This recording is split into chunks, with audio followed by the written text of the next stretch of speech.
South India shopping mall kilo sale అభిమానుల కోరికపై శ్రావణంలో కూడా ఆషాఢం ధరలకి.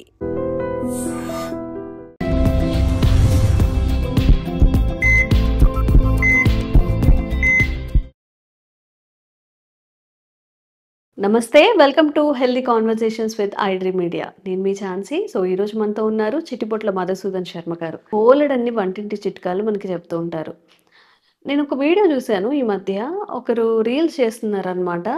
వాళ్ళు డైలీ ఒక పూటే తింటారంట. అది బాస్మతి రైస్ తింటారంట. నార్మల్గా రైస్ ఉన్నప్పుడు షుగర్ లెవెల్స్ ఎక్కువ ఉంటాయని చెప్పుకుంటాం కదా. మరి బాస్మతి రైస్ తినడం వల్ల, అంటే ఒక్క పూట తిన్నా 2 పూటలు తిన్నా, రైస్ బాస్మతి రైస్ వేరే వేరేనా, లేకపోతే 2 ఈక్వలేనా, బాస్మతి రైస్కి షిఫ్ట్ అయ్యామని చెప్తూ ఉంటారు కదా. దీనివల్ల ఎలాంటి ఆరోగ్య ప్రయోజనాలు ఉన్నాయా, అసలు దాన్ని ఎలా వాడుకోవాలి, టోటల్గా బాస్మతి రైస్ గురించి ఒక క్లారిటీ తెచ్చుకునే ప్రయత్నం చేద్దాము. నమస్తే సార్. సో బాస్మతి రైస్ వల్ల మన ఆరోగ్యానికి ఎలాంటి హెల్త్ బెనిఫిట్స్ ఉంటాయి, అలాగే అది కూడా రైస్ కంటెంట్ కాబట్టి క్యాలరీస్ పరంగా కానీ ఎలా తీసుకుంటే మంచిది అంటారు? మన ప్రధాన ఆహారం బియ్యం. అవును. సో బియ్యంతో బియ్యం పిండి, బియ్యపు నూక తయారు చేసుకుంటాము, అన్నం తయారు చేసుకుంటాము. అదేవిధంగా బియ్యపు నూకతో కొన్ని పదార్థాలు, వంటకాలు తయారు చేసుకుంటాము. బియ్యం పిండితో కొన్ని పదార్థాలు, స్వీట్లు, తర్వాత ఈ కారానికి సంబంధించినటువంటి పదార్థాలు ఇవన్నీ తయారు చేసుకుంటాము. సో సర్వసాధారణంగా రోజు రెగ్యులర్ గా వాడేటువంటి ప్రధానమైన ఆహారం బియ్యం. కానీ కొన్ని సందర్భాలలో, అకేషన్స్ లో, పార్టీల్లో, ఫంక్షన్స్ లో, మరి ఈ మధ్య కాలంలో విపరీతమైనటువంటి ప్రాచుర్యం పొందినటువంటి బియ్యం ఏవి అంటే బాస్మతి బియ్యం. వీటిని పర్ఫ్యూమ్ రైస్ అంటారు.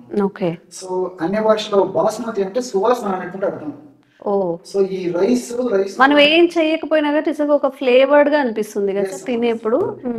అందుకోసమే దానికి పర్ఫ్యూమ్ రైస్ అని చెప్తారు. కింగ్ ఆఫ్ రైస్ అని, క్వీన్ ఆఫ్ రైస్ అని చెప్పేసి రకరకాల పేర్లతో పిలుస్తుంటారు.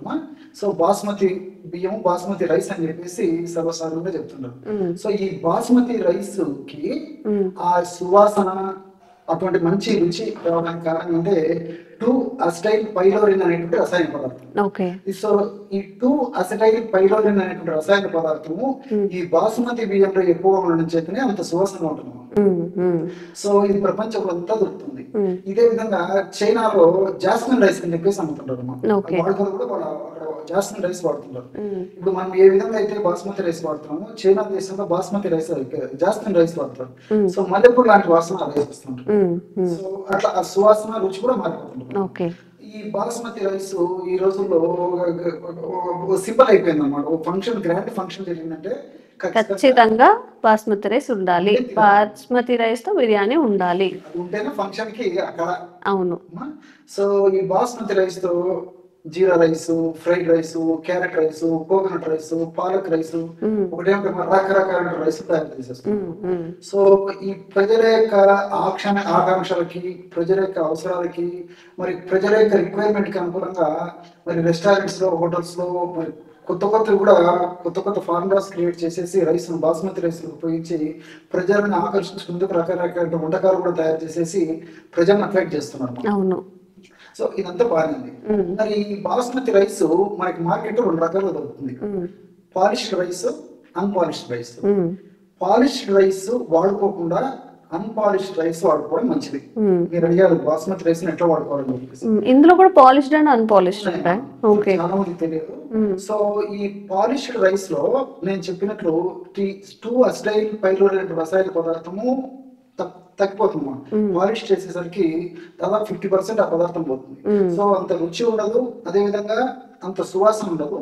బట్ తయారు చేసుకోవడం ఈజీ, జీర్ణం కావడం ఈజీ ఉంటుంది. ఆ పద్ధతిలో ఉంటుంది తప్ప మరి పాలిష్ రైస్ ఆరోగ్యానికి మంచిది. మీ అన్పాలిష్డ్ రైస్ ఆరోగ్యానికి మంచిది పాలిష్ రైస్ తో పోల్చుకుంటాయి. సో మన బియ్యంలో కూడా 2-అసిటైల్ పైలోరిన్ రసాయన పదార్థం ఉంటుంది, కానీ బాస్మతి రైస్ తో పోల్చుకుంటే చాలా తక్కువ శాతంలో ఉంటుంది. అసలు పాలిష్ చేస్తేనే మనకి ఇంతగా వస్తుంది మెతుకులు. పాలిష్ చేయకుండా వస్తే ఇంకా కొంచెం పెద్దగా ఉంటాయేమో. కాసేపు నానబెట్టేసి వంట తయారు చేసుకుంటే చాలా మంచిది అన్నమాట. సో ఈ అన్పాలిష్డ్ రైస్ లో అనేక రకాల సూక్ష్మ అంశాలు కూడా, సూక్ష్మ పోషకాలు ఉంటాయి. దానికి ఐరన్, కాల్షియం, జింక్, తర్వాత ఈ ఫైబర్ ఇలాంటివన్నీ కూడా ఈ యొక్క అన్పాలిష్డ్ బాస్మతి రైస్ ఉంటాయి అన్నమాట. పాలిష్ చేసేసరికి మొత్తం పోతాయి. సో కేవలం ఆల్మోస్ట్ కార్బోహైడ్రేట్స్ తప్ప మిగతావి ఉండవు కాబట్టి రుచి సువాసన ఉండదు. తర్వాత కార్బోహైడ్రేట్స్ ఎక్కువ ఉంటాయి కాబట్టి మరి అతి త్వరగా రక్తంలో కలిసిపోయి చక్కెర కింద మారిపోయి షుగర్లు, బీపీలు, తర్వాత ఈ వెయిట్ ప్రాబ్లమ్స్ ఇవన్నీ వచ్చేందుకు కూడా అవకాశం ఉంటుంది. సో కాబట్టి దాంతో పోల్చుకుంటే అన్పాలిష్డ్ రైస్ మంచిది. సో ఈ అన్పాలిష్డ్ రైస్ ని వాడుకోవచ్చు ఏదైనా ఫంక్షన్స్ ఇట్లా చెప్పాం కదా, సందర్భాన్ని బట్టి కూడా ఏదో కొనుక్కుంటే వాడుకోవచ్చు మనం. సో మనం బియ్యంని తర్వాత ఈ బాస్మతి రైస్ ని మనం కంపేర్ చేసి చూసినట్లయితే కార్బోహైడ్రేట్స్ బియ్యం కంటే కూడా కొద్దిగా ఎక్కువ శాతంలో బాస్మతి రైస్ ఉంటాయి. క్యాలరీస్ కూడా బియ్యంతో పోల్చుకుంటే కొద్దిగా ఎక్కువ శాతంలో ఈ యొక్క బాస్మతి రైస్ ఉంటాయి. దీంతో పాటు దీనిలో ప్రత్యేకత ఏంటంటే ఈ బాస్మతి రైస్ లో బియ్యం కంటే కూడా ప్రోటీన్స్ ఎక్కువ ఉంటాయి, అదేవిధంగా ఫైబర్ కూడా ఎక్కువ ఉంటుంది. సో మనకి ఈ రోజుల్లో ఈ ఆధునిక జీవన విధానానికి ప్రోటీన్ శాతం ఎక్కువగా ఉండాలి, ఫైబర్ శాతం ఎక్కువ ఉండే ఆహార పదార్థాలను మనం ప్రిఫర్ చేయాలి. సో అలాంటి వాటిలో మనం మామూలు బియ్యంతో పోల్చుకుంటే ఇందులో ఎక్కువ ఉంటాయి, అదే అన్పాలిష్డ్ బాస్మతిలో. సో కాబట్టి ఎప్పుడో ఒకసారి వాడుకోవచ్చు అనమాట. కాబట్టి రెగ్యులర్ గా వాడుకోవడం వల్ల కూడా ఇవి కూడా నేను ముందు అన్నట్టు మరి ఇవి కూడా అపకారం చేసేటువంటి పరిస్థితి ఏర్పడుతుంది. సో కార్బోహైడ్రేట్స్ అవి ఎక్కువ ఉంటాయి కాబట్టి మరి షుగర్ వ్యాధి, తర్వాత BP, weight, hormone imbalances, fatty liver, cholesterol problems ఇవన్నీ వచ్చేదానికి అవకాశం ఉంది. కాబట్టి అకేషనల్ గా ఫంక్షన్స్ లో మరి పెళ్లిళ్ళు కానీ, పేరెంటాలు కానీ, లేదా ఏదైనా ఫంక్షన్స్ కానీ, ఏదైనా కార్యక్రమాలు జరిగినప్పుడు కానీ, ఏ కార్యక్రమం ప్రమోషన్స్ వచ్చినప్పుడు కానీ, ఉద్యోగం వచ్చినప్పుడు కానీ, కొత్త ఇల్లు అనుకున్నప్పుడు కానీ, ఎప్పుడైనా సరే ఏ సందర్భంలో ఫంక్షన్స్ వచ్చినప్పుడు నవ్వు కలిసినప్పుడు సరదాగా తమాషగా ఒక వెరైటీ ఫుడ్ లాగా వాడుకోవచ్చు. కానీ నిత్య జీవితంలో, దైనందిన జీవితంలో వాడుకోకూడదు, అది జాగ్రత్తగా ఉండాలి. సరే ఒకవేళ తరచుగా వాడవలసిన పరిస్థితి వాడవలసి వచ్చినప్పటికీ అనారోగ్యకరంగా పరిణమించకుండా ఆరోగ్యకరంగా ఉండేటట్టు ఎట్లా వాడుకోవాలో కూడా చెప్తాను మనం. సో నేను ఇప్పుడు చెప్పబోయేటువంటి పద్ధతి ద్వారా వాడుకుంటే ఎప్పుడో ఒకసారి వాడినా ఇబ్బంది ఉండదు, తరచుగా వాడుతున్నా ఇబ్బంది ఉండదు. అంటే వారంలో 3-4 సార్లు ఈ విధంగా ఈ యొక్క బాస్మతి రైస్ తయారు చేసుకుని వాడుకోవడం వల్ల కూడా ఇబ్బంది ఉండదు. ఎలాగంటే బాస్మతి రైస్ ఒక 40% తీసుకోవాలి, 60% వెజిటబుల్స్ ఉండాలి. సో బాస్మతి రైస్ నానబెట్టేసేసి ఒక 40% ఆ విధంగా నానబెట్టే బాస్మతి రైస్ అయితే 60% వెజిటబుల్స్, మీరు ఏ వెజిటబుల్స్ అని కలుపుకోండి. ఆ రెండు పదార్థాలు కలిపేసేసి రైస్ తయారు చేసేసి ఆ విధంగా తయారైన రైస్ ని తీసుకోవడం వల్ల ఇబ్బంది లేదమ్మా. సో ఈ విధంగా ఎందుకు జరుగుతుందంటే ఎప్పుడైతే మనం వెజిటబుల్స్ ఎక్కువ యాడ్ చేస్తున్నాం ఇందులో, సో ఫైబర్ ఎక్కువ ఉంటుంది, క్యాలరీస్ తగ్గిపోతాయి, అదేవిధంగా కార్బోహైడ్రేట్స్ శాతం తగ్గిపోతుంది ఇంటేక్ మనం తీసుకున్నప్పుడు. సో దేహంలో పోయిన తర్వాత జీర్ణ వ్యవస్థలో ప్రేగుల్లో కూడా త్వరగా జీర్ణం కాకుండా, త్వరగా చక్కెర కింద మారకుండా కూడా ఇందులో ఫైబర్ అంటే కూరగాయలు ఉన్నటువంటి వెజిటబుల్స్ ఉన్నటువంటి ఫైబర్ ఇలాంటివన్నీ ఉపయోగపడతాయి అన్నమాట.